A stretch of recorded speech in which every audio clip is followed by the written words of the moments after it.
Assalamualaikum warahmatullahi wabarakatuh. Selanjutnya kita ke jenis-jenis tabel distribusi frekuensi. Nah, di sini yang pertama adalah tabel distribusi frekuensi relatif. Yang mana tabel distribusi frekuensi relatif ini yaitu menunjukkan persentase, ya. Kita tahu ya cara mencari persentase. Ini rumusnya FR, berarti di sini frekuensi relatif. Di mana FI dibagi sigma, FI ini frekuensi kelas itu dibagi jumlah total dari frekuensinya baru dikali 100, ya. FI frekuensi ini banyaknya kelas. Nah, di sini karena di sini tabel distribusi frekuensi, berarti di sini yang hitung adalah frekuensinya, bukan nilainya ya. Itu frekuensinya, ini rumusnya. Contoh. Nah, misalkan di sini ada tabel. Nah, akan dihitung frekuensi relatifnya. Nah, berarti kita patokannya ini kan frekuensinya. Nah, ini nilainya, nilai 40 sampai 49 itu ada 4. Sampai di sini nilai 90 sampai 99 ada 2. Nah, berarti jumlah total dari frekuensi ini adalah 30 atau sigma FI. Nah, ini adalah banyaknya frekuensi kelas pertama, banyaknya frekuensi kelas kedua, kelas ketiga, keempat, dan kelima. Rumusnya berarti yang ini. Tinggal kita masukkan FI per sigma FI. Berarti kalau mencari di ini 4 ya, kita mencari persennya. Berarti kan 4 dibagi 30 dikali 100%. Maka hasilnya adalah 13. Yang ini juga sama. 4 dibagi 30 dikali 100%, hasilnya 20. Kita patokannya yang ini rumusnya ya. Tuh, FI per sigma FI. Ya. FI-nya yang ini, sigma FI-nya yang ini dikali 100%. Maka hasilnya 13 ini tuh ya. Kalau yang ini rasionya, rasio perbandingannya ya.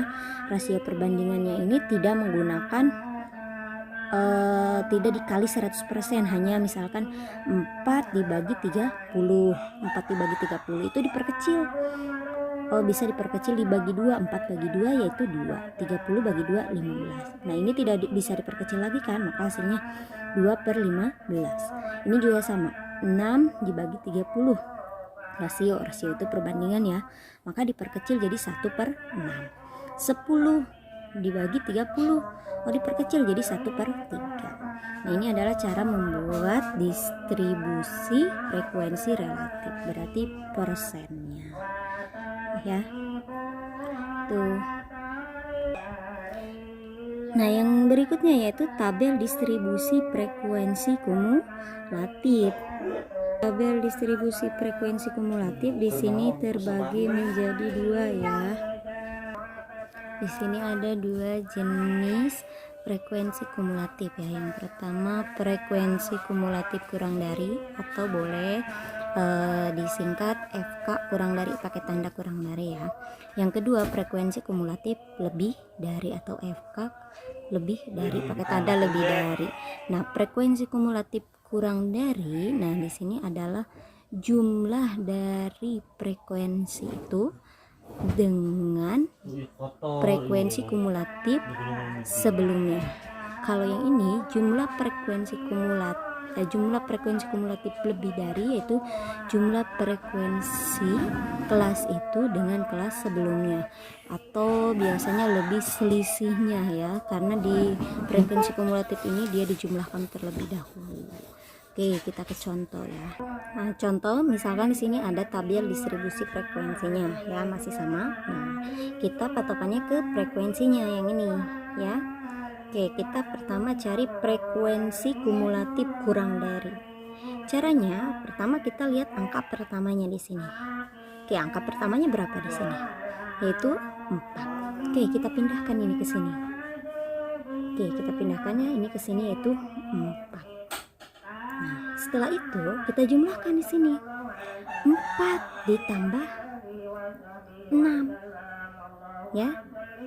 Berapa 4 tambah 6? Yaitu ini frekuensi kumulatif sebelumnya, dan ini frekuensinya ya, kelas itu berapa ini tuh? 4 tambah 6 yaitu 10. Jadi ini ke sini tuh ya. Nah, ini dijumlah baru ke sini hasilnya. Sama seterusnya 10. Oke, 10 tambah 10 berapa? Hasilnya adalah 20. Selanjutnya 20 ditambah 4, 24. 24 ditambah 4 hasilnya 28. 28 tambah 2 hasilnya 30.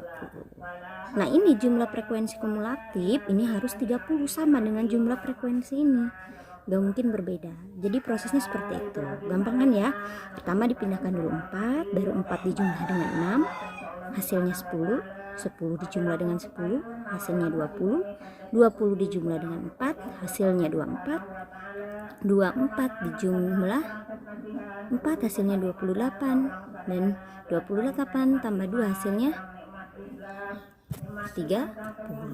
Jadi ini adalah prosesnya, boleh dikasih tanda tuh ini baru kesini nih hasilnya. Nah, seperti ini caranya tuh ya. Nah, selanjutnya kita akan membuat FK lebih dari ya. Kita singkat aja FK, frekuensi kumulatif lebih dari. Kita pakai kolom lagi ya. Oke, kita tambahkan kolom. Nah, caranya untuk yang lebih dari, kita bukan ambil dari sini ya, tapi dari jumlah totalnya. Ini jumlah totalnya berapa? 30. Kita tuliskan di sini 30. Nah, setelah itu kita kurangi ya. Oke, yang ini anggap ini ya, kita halangi ya, yang ini nggak ada ya. Oke, kita cari yang 30. Oke, sini ya. 30 dikurangi 4 berapa? 26. Kita tulis di sini 26. Berbeda ya dengan yang tadi ya. 26 dikurangi 6 hasilnya 20. 20 dikurangi 10 hasilnya 10. 10 dikurangi 4 hasilnya 6. 6 dikurangi 4 hasilnya 2. Nah, lihat ya. Untuk frekuensi kumulatif lebih dari, ini hasil akhirnya selalu sama ya, dengan frekuensi kumulatif. Berbeda dengan yang kurang dari. Jadi prosesnya seperti itu. Untuk yang lebih dari dijumlahkan dulu ya. Oke, dijumlahkan dulu, baru pindah di sini paling atas, baru setelah itu dikurang ya. 30 kurang 4, taruh di sini hasilnya. Itu 26 ya. Baru 26 kurang 6 hasilnya 20, dan seterusnya. Pokoknya hasil akhirnya itu harus sama ya, yaitu 2. Nah, ini adalah cara menentukan frekuensi kumulatif kurang dari dan lebih dari.